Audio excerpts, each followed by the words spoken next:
विधानसभेत प्रश्न मांडण्यासाठी विरोधकांचे एजंट पैसे घेतात असा आरोप परिणय फुके यांनी केलाय।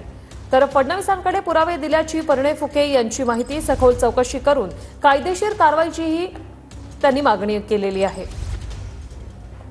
पक्षाचे काही नेते आहेत ज्यांनी प्रश्न लावण्यासाठी किंवा प्रश्न लावून कोणाला धमकवून जे ब्लॅकमेलिंग करण्याचा जो प्रकार आहे त्या प्रकारचं आम्ही प्रश्न लावू किंवा आम्ही LAQ लावू नाही तर आम्हाला पैसे द्या अशी मागणी त्यांच्या काही एजंटच्या माध्यमातून करण्यात आली। त्यांचे काही जे लोक आहे त्यांच्या माध्यमातून करण्यात आली। या सगळ्याची जी ऑडिओ क्लिप आणि व्हिडिओ क्लिप मी काल माननीय फडणवीस साहेबांना दिलेली आहे आणि निश्चितच या संदर्भात चौकशीची मी मागणी केलेली आहे। या सखोल चौकशी करून संबंधितांवर कारवाई केली पाहिजे। परिणय फुके सारख्या आमदारांनी असा प्रश्न उपस्थित करणं हा निश्चित गंभीरतेने घेण्याचा विषय आहे। यापूर्वी सुद्धा विधानसभेमध्ये लक्षवेधी लावून ॲब्सेंट राहणं, प्रश्न लावणे आणि ॲब्सेंट राहणं यावर विधानसभेच्या अध्यक्षांनी सुद्धा रुलिंग दिलेली आहे।